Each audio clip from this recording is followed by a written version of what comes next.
like your shirt. Show your logo. Show it. We are Carhartted out. Carhartt, please sponsor us. We are unofficially sponsored by Carhartt with zero money Yeah, being zero. invested in our podcast. But hey, if anybody knows someone from Carhartt or you work at Carhartt, Wouldn't that be crazy? that would be crazy. Email us at stolemylinepod@gmail.com for business inquiries. Yeah. I texted Grant today and it was like, I couldn't get into any of our social media.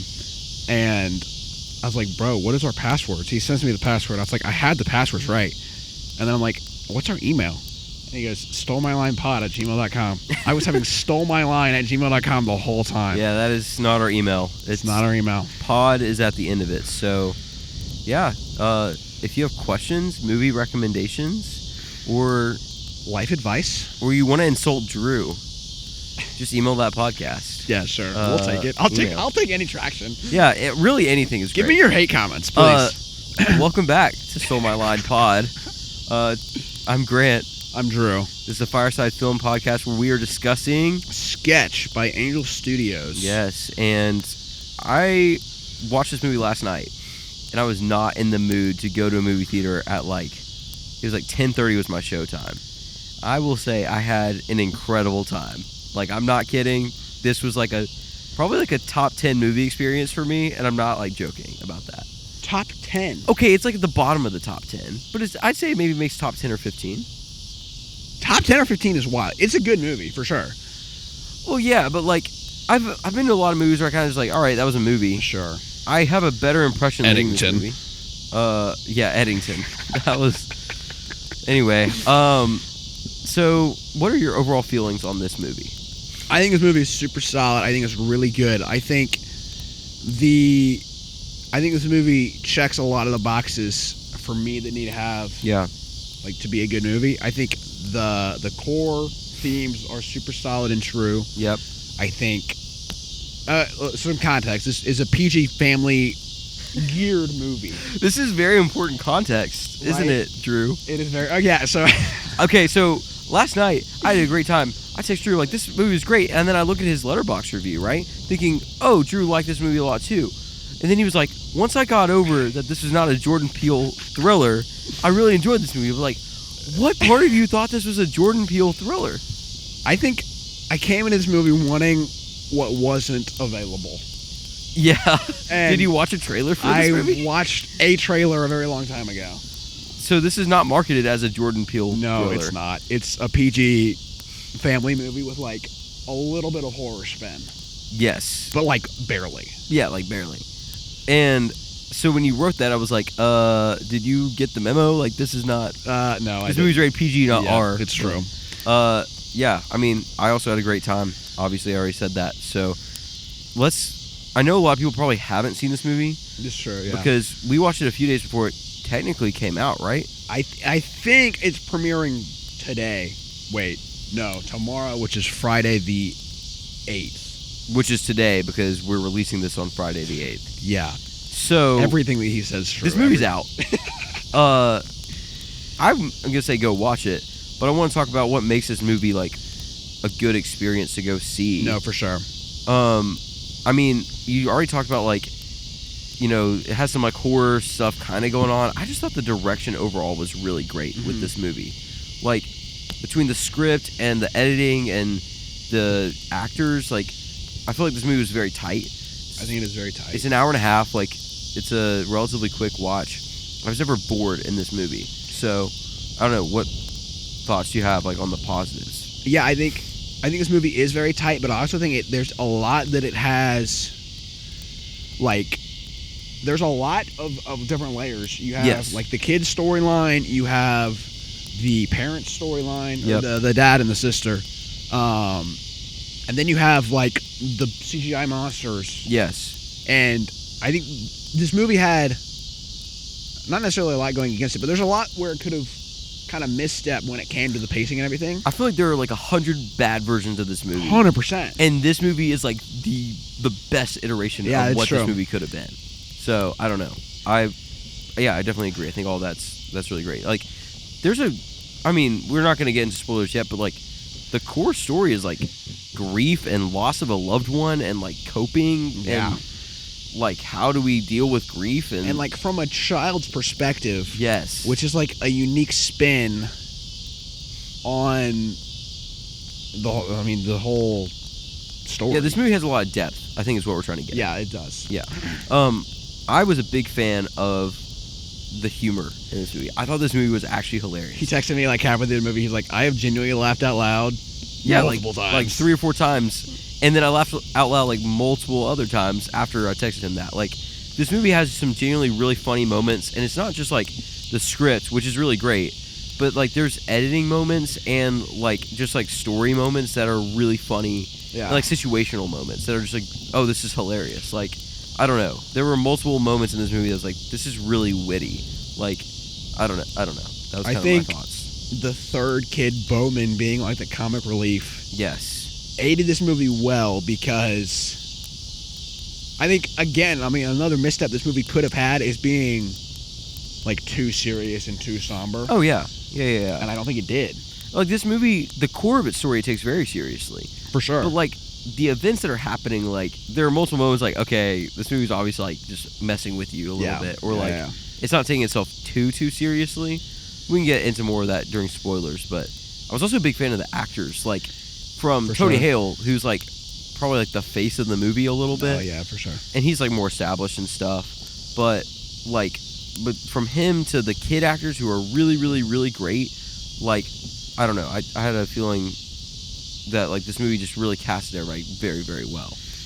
I think, especially Jack and Amber, who are the two lead kids. Yeah.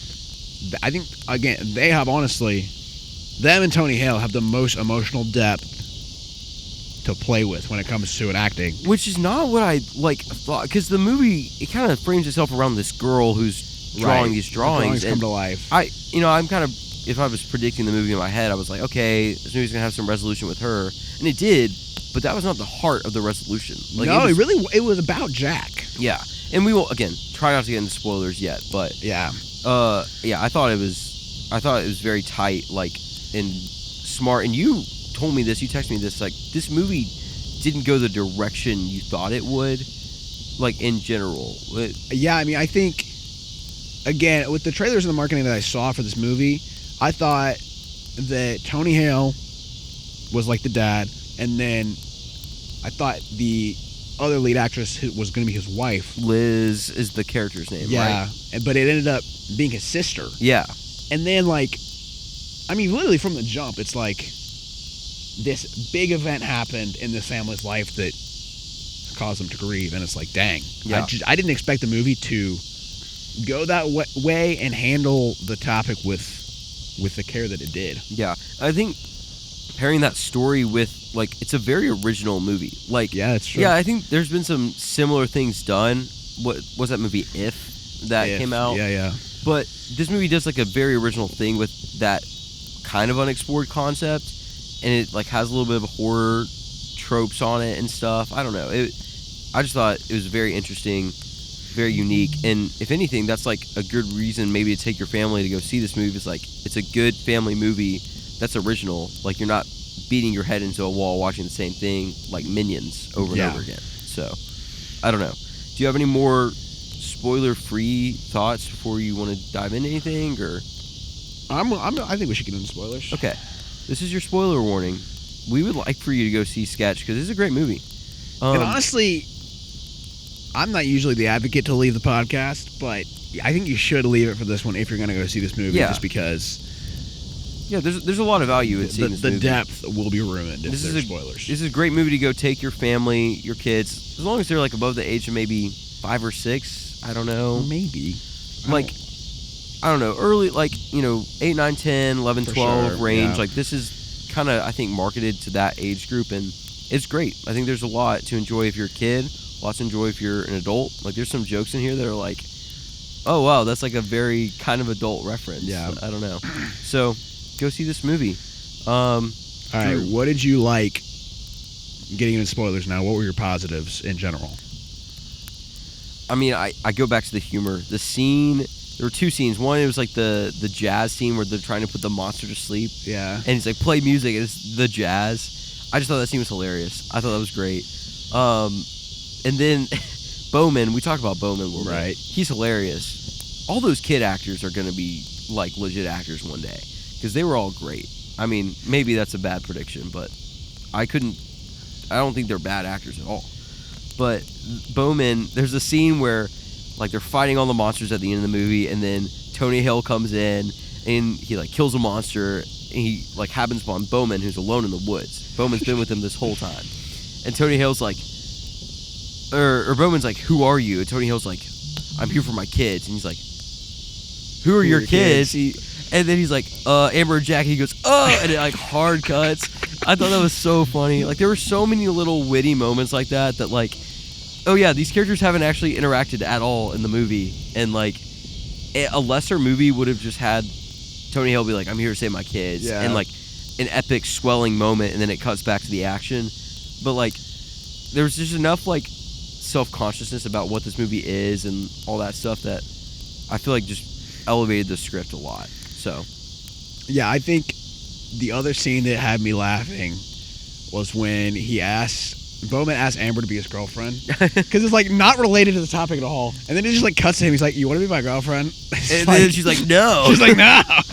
Which also is kind of like a kid thing, and I feel like the dialogue was very like when it was childish, it was very good. But like, yeah, it felt very real. Like, very oh, realistic. This is how a kid would talk. 100%. You know? Yeah. But hit me with more of your like spoiler-filled, thoughts and positives and negatives and stuff. Yeah, I mean, I think for those of you who are still listening and haven't seen the movie, the mom dies. Yes. And like, she's not barely in the movie. Yes. She's in like flashbacks and stuff. But that's kind of the core element that drives this story. And I think it's just handled with so much care, and it plays on it so well. So Jack and Amber are the kids, and then Tony Hale, who plays Taylor, is the dad. All three of their arcs are different, but executed and written so well. And I think Amber specifically, like having the concept of a kid who has all this pain being told in the very first scene to creatively express in like drawing monsters, Loki killing people. Yeah. And then it like falls in this lake, and that's manifested to life. Like that's just so original. Yeah. And it feels like legit too. Yeah, like, for real. Like that's what a kid would probably do. And yeah. Like it didn't feel forced at all when the characters, because it was like the aunt character or the sister character Liz, who was like, well, she's expressing her anger, and you like that Taylor and Jack, really like dad and son, like you guys aren't dealing with your grief. Yeah. And it did not feel shoehorned in at all. Like, oh wait, that's like true. That's so true. And the characters are just very solidly written in that way that like, if you look back on the beginning of the movie, like, yeah, that is how they were acting. Yeah. And like that kind of uncovering of that, it drove like the second half of the movie, and how Jack and Taylor's resolution like kind of came to fruition at the end. Again, I agree, it's great. Yeah, the middle of the movie where it like flipped the emotional core, because everyone's worried about Amber the whole time. Yes. Up until this point, everyone's but like, Amber's not the one that they should have really been worried about. Amber's expressing herself. Yeah. But Tony Hale or Taylor and Jack are not. And then the moment they have at the end, where it's like them. Yeah. And they're like grieving with the mom's ashes like on the ground. It's like such a. And it very well acted too. Like it did not well feel acted. like, okay, this is just like the sappy end of the movie. Like no, that was like legit stuff. Kind of slept on too is the score. I know it's like not very memorable, and like I couldn't tell you the theme song of this movie, but they have like both like a horror like kind of jump scare score and also like a sweeping like orchestral thing that's going on. I just thought it was like a very minor thing that was a positive in the movie for me. But I just thought the visuals, I think they were just so bold and different and like textured. Yeah. And I really like that. Yeah. Not your stereotypical CGI monster. Like it looks like a kid's drawing come to life in the best way. And like, if it's done with crayon, it looks waxy. Yeah. If it's done with marker, it looks different. Like it's very creative. No, I agree. And like the CGI maybe doesn't look realistic, but it was like a good thing, because like it's not supposed to be. It's exactly, these crayon or whatever drawings come to life. Like right. I don't know. I feel like the CGI kind of knew what it was, and it didn't take anything too far of like hyper realism where it still doesn't fit the world, but it's trying to look realistic. Like an example would, and these are kids movies too. It's like Sonic the Hedgehog, of like a very animated character in like the real world. Like, right. Yes, you know, whatever, those movies are fine, but like you look at Sonic, you're like, okay, this is obviously like it doesn't fit, but they're trying to make it look like it fits a little bit. And like there's other movies like that. This movie didn't try that at all. So yeah, which I appreciate it for sure. Yeah, definitely. I have one question for you, and we talked a little bit about like earlier. We talked a little bit about how this movie was maybe inspired a little bit by Spielberg and like some of like E.T. like kid adventures with some depth to them, or like maybe Stand By Me that's not Spielberg, but like another like higher end example of that, like kind of the 80s kid adventure movies, Goonies or whatever.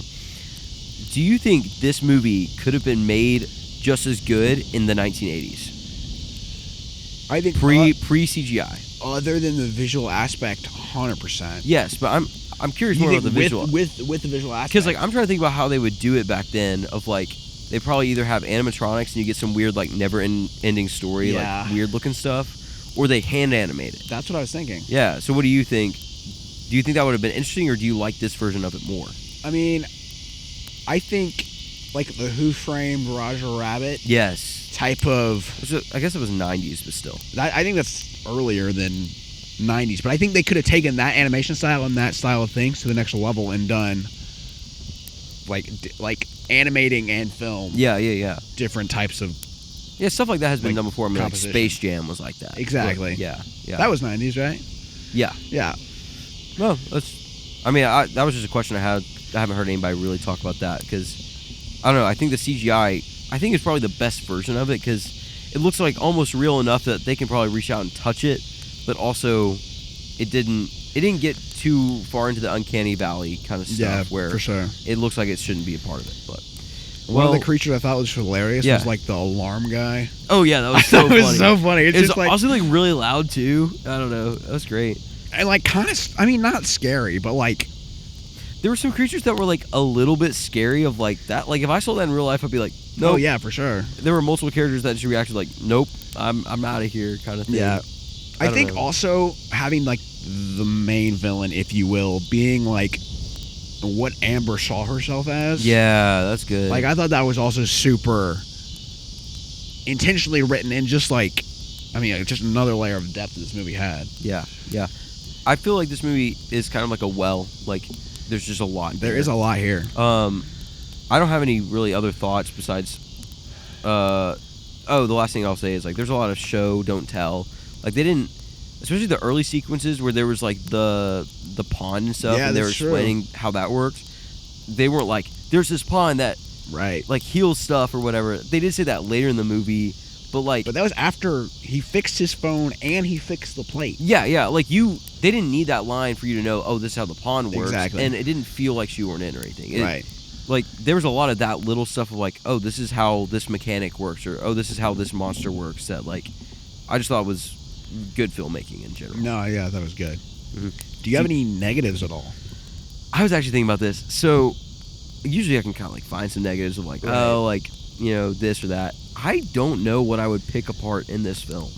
Like, even the little thing I was thinking, they shot this anamorphic, and I kind of wish they shot it like spherical lens just so it looked a little more wide open. But like, that's such a nitpicky thing, and honestly, like maybe that take is bad. Like maybe it looks better anamorphic. I don't know. That's just me rambling. Like I don't know. Like that. Sure. That's like a little thing that like even that. Like my biggest critique or like thing I would have maybe changed. Like that's probably wrong. Like it's probably better the way it is. So long story short, no. I think that there's not a lot of critiques I have. If I have them, they haven't really surfaced yet. But what about you? I don't think I do, honestly. I mean, I think this movie is. I'm not. This is not like a quote unquote perfect movie. Yeah. In my eyes, like it's not a 5 stars, but yeah, I mean, it has a ceiling. It has a ceiling for sure. But for what it is, I think it's incredibly tight. It has lots of depth. It's funny and it's good. Like what it's trying to be, I think it excels in the best way that it can. Yeah. Also, it doesn't get like too realistic or too big. Like, it keeps the story about the family. Yeah, for sure. Like, I think we also mentioned earlier, like, Stranger Things, it's like, something crazy, like supernatural or whatever is happening in this world, but everybody treats it like it's realistic. So, like, the government gets involved, all this stuff. This movie doesn't, like, bother with any of that. Yeah. It's just like, yeah, this exists, but, like, the story's about the family. I think it does a great job of keeping its scope where it should be, Yeah, I mean, I appreciated that because, I mean, another misstep this could have had is it gets really sci-fi halfway through, and it's like we lose at the core, but... Yeah, the movie doesn't bother with, like, how'd the pawn get there or anything like that. The story's about the family. And it cuts off when monsters are still, like, running around. Like, it ends, and it's like, oh, that's it. Yeah, I agree. Do you want to rate this movie real quick and then let our listeners get on out of here? Yeah, let's do it. It's getting dark, bro. It is. If you're watching on YouTube, it's probably just a black screen at this point. You didn't believe us when we said we did it in the evening, but we do. Here we are. The sun sets every time. Okay, I'm just gonna say, like, go see this movie in theaters. Like, that's the tier. Yeah, I have it. I mean, I'll probably buy this movie on Blu-ray, low-key. Yeah, you texted me that. I'm like, okay. I will rewatch this movie in my lifetime, and I think, like, hey, go take your family to this movie. It's great. Like, great time with the family. It's original. There's enough for the parents, enough for the kids. It's great time. Go see it. I think you should definitely see it in theaters for sure. I think it's in theaters today. It's honestly not going to be in theaters very long just because it's an indie studio. Yeah. There's not as much marketing behind this. So I will say go see it while you can. Yeah. And yeah, I mean, I think out of all the family movies that have come out in the last 2 years, this is probably the best one. Yeah. I feel like there's a lot of crappy family entertainment or, like, kid entertainment, and this is not that. This is not cheap at all. Like, this is not made. The Minecraft movie where it's, like, no depth at all. It's, like, there's lots of intentional choices made, so... Yeah. Recommend. Go see this movie. Check us out next Thursday, or this upcoming Thursday, right, for Whiplash, where jazz is maybe almost as important as it was during the bus scene in Sketch. Like, no one has ever said that sentence before. And no one ever will. Take a break. Enjoy a film. We'll catch you on the flip. Heck yeah. Take 2 in the books. Oh no, we don't.